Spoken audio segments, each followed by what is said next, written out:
இந்நாள் இனிய நாள். அனைவருக்கும் தகடூர் பா அறிவொளியின் அன்பான வணக்கங்கள். வள்ளுவப் பெருந்தகை பெருமை என்ற ஓர் அதிகாரத்தை நமக்கு வழங்கியுள்ளார். பெருமை, எது பெருமை? நீர்ப்பெருக்கு என்று கூறுகிறார்கள். ஆற்றிலே வரக்கூடிய வெள்ளம் அல்லது ஊற்றிலே வரக்கூடிய தண்ணீர் மிகுதியான அளவு வரக்கூடியதைத்தான் பெருக்கு என்று சொல்லுவார்கள். அதே போல நம்முடைய எண்ணத்திலும் சொல்லிலும் செயலிலும் உயர்வு வருவதைப் போல நம்முடைய தன்மை பெருமிதத்தோடு அமையக்கூடியது பெருக்கு. அந்த பெருக்கு செருக்காக மாறிவிடக்கூடாது. அதுதான் முக்கியம். அத்தகைய தன்மையோடு யார் விளங்குகிறார்களோ அவர்கள் பெருமை உடையவர்கள் என்று கருதப்படுவார்கள். பெருமை உடையவர்களே சான்றாண்மை உடையவர்களாகவும் பண்பு நலனிலே சிறந்தவர்களாகவும் இருப்பார்கள்.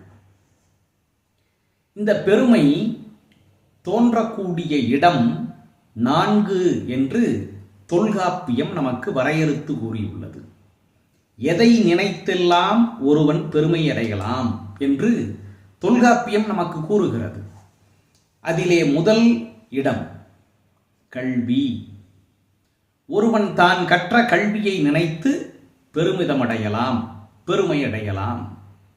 ஏனென்றால் அவன் முயன்று பெற்ற செல்வம் அது. இரண்டாவது தருகன். தருகன் என்றால் வீரம்.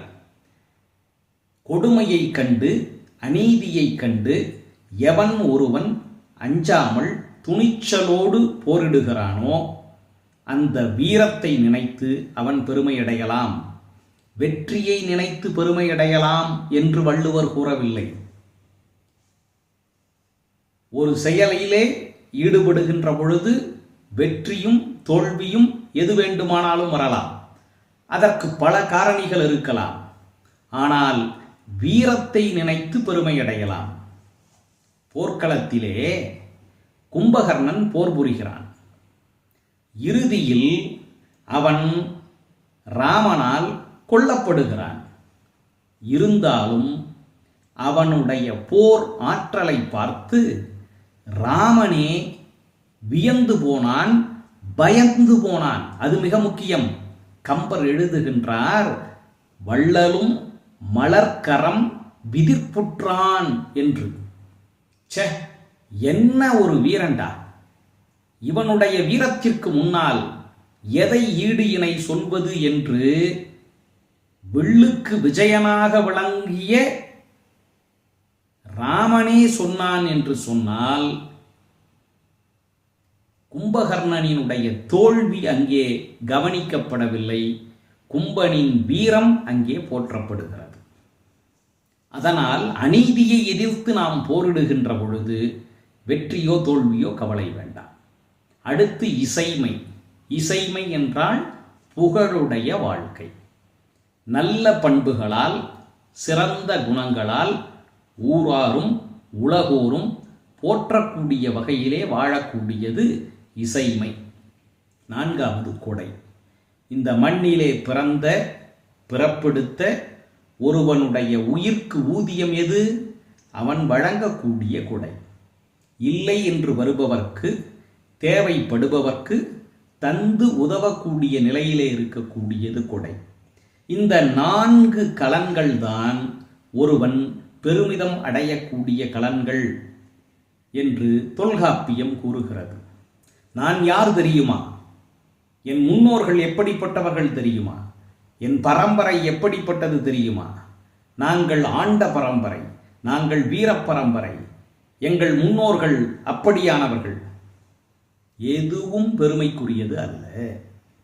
உன்னுடைய முயற்சியால் நீ அடையாத, உன்னுடைய முயற்சியால் நீ பெறாத எதுவும் நீ பெருமை என்று நினைத்து பாராட்டி போற்றி உன்னை வெற்றிக்கொள்வதற்கு தகுதி உடையவை அல்ல. இதுதான் தமிழ் கூறக்கூடிய தத்துவம். அந்த பெருமையிலே ஒன்றை சொல்லுகின்றார் வள்ளுவர். பெருமை உடையவன் எப்போதும் பணிவாக இருப்பான். பெருமைக்கு அடையாளமே பணிவுதான்.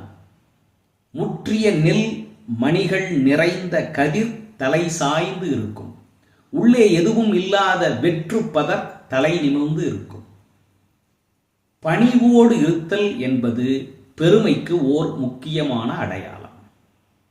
மாறாக சிறுமைத்தன்மை உடையவர்கள், கீழ்நிலையிலே இருப்பவர்கள் தங்களை தாங்களே வியந்து போற்றி பாராட்டி பெருமை பேசிக் கொள்வார்கள். என்னுடைய சாதனைகள் என்ன என்று தெரியுமா? என்னுடைய வீரம் எப்படிப்பட்டது தெரியுமா? என்னுடைய ஆட்சி திறமை எப்படிப்பட்டது தெரியுமா? என்றெல்லாம் தங்களை தாங்களே வியந்து வியந்து பேசிக்கொள்ளக்கூடியவர்கள் சிறியோர் என்பதை நாம் உணர்ந்து கொள்ள வேண்டும். ஒரு பெரியவர் குதிரையிலே வந்து கொண்டிருந்தார். எதிரிலே வந்த ஒருவர் அவரை பார்த்ததும் அவருக்கு மரியாதை செய்யும் விதமாக தன்னுடைய தலையிலே உள்ள தொப்பியை கழற்றிவிட்டு அவருக்கு வணக்கம் சொன்னார். மேலை நாடுகளிலே அது ஒரு பழக்கம். குதிரையில் வந்தவர் சட்டென குதிரையை நிறுத்தி இறங்கி அவரும் தன்னுடைய தலையிலே இருக்கக்கூடிய தொப்பியை கழற்றி அவருக்கு பதில் வணக்கம் கூறி அதன் பிறகு குதிரையின் மீது ஏறி உட்கார்ந்து சென்று கொண்டார்.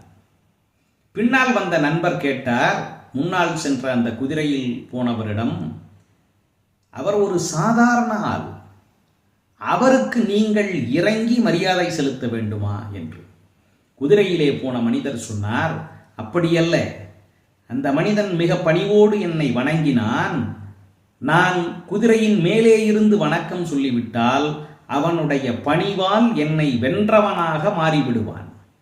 மாறாக நான் குதிரையை விட்டு கீழே இறங்கி அவருக்கு தொப்பியை கழற்றி வணக்கம் சொன்னால் அவரை காட்டிலும் அதிக பணிவோடு நடந்து கொண்டவனாவேன். அதனால் என்னை பணிவினாலும் எவராலும் வெல்ல முடியாத இடத்திலே இருக்க வேண்டும் என்று நான் விரும்புகிறேன் என்றார். யார் தெரியுமா அவர்? அவர்தான் அமெரிக்காவினுடைய அதிபராக இருந்த ஆப்ரஹாம் லிங்கன்.